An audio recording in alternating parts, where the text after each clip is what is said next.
Hello again, everyone. Welcome to Washington Gun Law TV. I'm Washington Gun Law President William Kirk. Thanks for joining us. Hey, I've been getting a lot of questions lately about legislative efforts underway for national concealed carry reciprocity. And a lot of times I think that the people who are asking the questions are getting confused because what many of you may not realize, and some of you probably do, is we actually have two bills kicking around in Washington, D.C. right now. They try to get us to pretty much the same place, but they try to do it in quite different ways.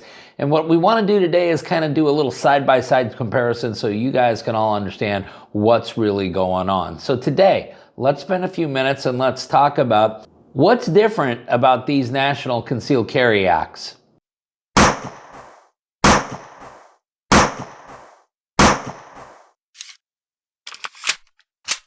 Okay, America, this is what we're talking about today. We are talking about efforts underway in Washington, D.C. to achieve some level of national concealed carry reciprocity, because shockingly, none of our other constitutional rights and at state lines, but for some reason, our right to keep and bear arms does exactly that.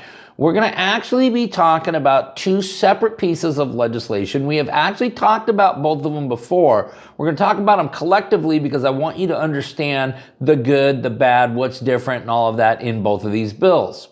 Okay, the first bill we're talking about today is House Resolution 38, and then the second bill we're going to talk about today is House Resolution 645. Okay, and on a side note, I am not endorsing either one of these bills. I am not being critical of either one of these bills. I believe that anything that moves us in the right direction is positive. Okay, House Resolution 38 is entitled the Constitutional Concealed Carry Reciprocity Act. Okay, and then the way that this law works is that you would be allowed to conceal carry in some state other than your own state so long as one of two things. Either one, you have a valid concealed carry license that's been issued to you by your home state, or you come from a state in which constitutional carry is permitted and can prove your residency in that state. All right? So, for some people, it would mean that you would actually have to go get a license from your home state to have the benefit of carrying everywhere. For other people, you would have that benefit just simply because of the state in which you reside. Now, House Resolution 38 would create an affirmative defense in defense of prosecution for carrying improperly out of state. It would create a very clear burden of proof that's placed upon the prosecution and would provide an aggrieved party the ability to sue on a civil level for violation of civil rights if they were wrongfully prosecuted. In addition to that, House Resolution 38 would arguably, or at least attempt to supersede magazine restrictions and ammunition restrictions in particular states, because the bill clearly states that whatever you're carrying from your home state, when you carry it in another state, that is perfectly okay. The language of the legislation specifically reads, the term handgun includes any magazine for use in a handgun and any ammunition loaded into the handgun or its magazine. So if you got a 10-round limit, maybe not so much under House Resolution 38. If you're like a state like New Jersey and you can't carry self-defense, hollow point ammunition, well, how does that interact with what House Resolution 38 is? So that is the good and the bad of House Resolution 38. Now let's talk about House Resolution 645. House Resolution 645 is entitled the National Constitutional Carry Act. And here's how this one works. This one makes an amendment to 18 United States Code Section 927 and basically says that, hey, listen, if you are permitted under federal law to carry a firearm, that is, you qualify for constitutional carry, well, then you get to carry anywhere in the country.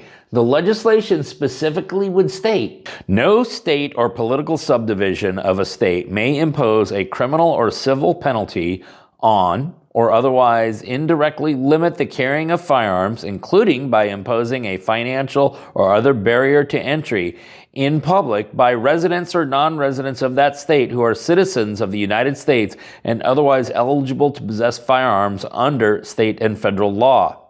So basically it says that no state can impose any type of concealed carry licensing regime.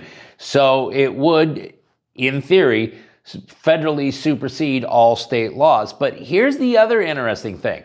But here's the other thing, and if you take a look at the legislation, it arguably does more than just create national constitutional carry, because it could eviscerate things such as the FOID card or any of these permit to purchase schemes. And here's what I'm talking about, because language in the law would state any statute, ordinance, regulation, custom, or usage of a state or political subdivision of a state that criminalizes, penalizes, or otherwise indirectly dissuades the carrying of firearms, including by imposing a financial or other barrier to entry in public by any resident or non-resident who is a United States citizen or otherwise eligible to possess firearms under state and federal law, shall have no force or effect.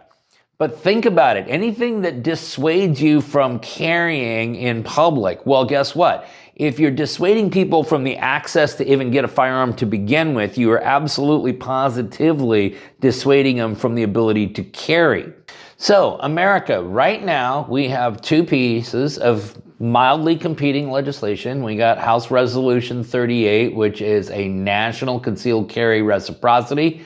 It would require people who are in states that actually require licenses for concealed carry to have that license in order to enjoin reciprocity elsewhere. Then we got House Resolution 645, which is just take a big gigantic wrecking ball to everybody's licensing regime and basically say, listen, if you can constitutionally carry in one state, you can constitutionally carry in all states. In addition to that, though, remember 645 also arguably does away with all these pre-purchasing barriers as well, such as like the FOID card or any of these other permit to purchase that we've seen recently passed. So listen, both good pieces of legislation. I'd like to hear from you which one you guys like the most. And then here's the other thing. Which one do you actually think has a snowball's chance in hell of actually making it through here, okay? Because, well, I think that both of these have a chance of getting through the House. Which one of these, if either, has any chance of getting out of the Senate? We're going to link them up down below so you guys can geek out on them for yourself. You don't have to take our word for it. If you got any questions about this or anything else related to what's left of our Second Amendment rights, you guys should know how to get a hold of Washington gun law by now. But if you don't, that's okay. That information, it's down there in the description box. If you got an idea for a video we should be doing around here, cool. Click on that link right there and tell us all about it. If you want to subscribe to the monthly newsletter, the ability to do all that's down there in the description box. And then finally, and most importantly, let's everyone remember that part of being the lawful and responsible gun owner, like we talk about all the time here, is to know what the law is in every situation and how it applies to you in any instance that you may find yourself. Until next time, thanks for watching and stay safe.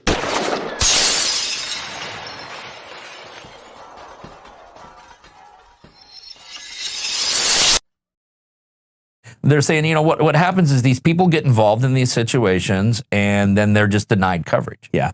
And I think that the model of what some of these companies run, as far as they run like insurance companies, actually leads to that result a little bit. But, you know, that's a fair criticism. People are going to invest money and you're going to be there when it hits the fan, and then it hits the fan and you're not there anymore. What can Right to Bear say that's going to make them different? Well, yeah, I think that's a great point. You know, I come from the insurance industry, so I know it well. I know that insurance contracts are written by attorneys for the benefit of the insurance company, not the insured. That's right. So what we did at Right to Bear is, you know, we're first off, we're gun people that are in the business of supporting gun people. When we started the company, we knew of the numerous other players that had this market pretty captivated at the moment. And after reading their contracts of everybody, we determined that, hey, we can structure an arrangement that gives people and really the citizens of our country somebody that's going to be there when they need us most. That was what we prided ourselves on, and I know that sounds like a marketing piece, but it's the truth. That's why we started the business, right?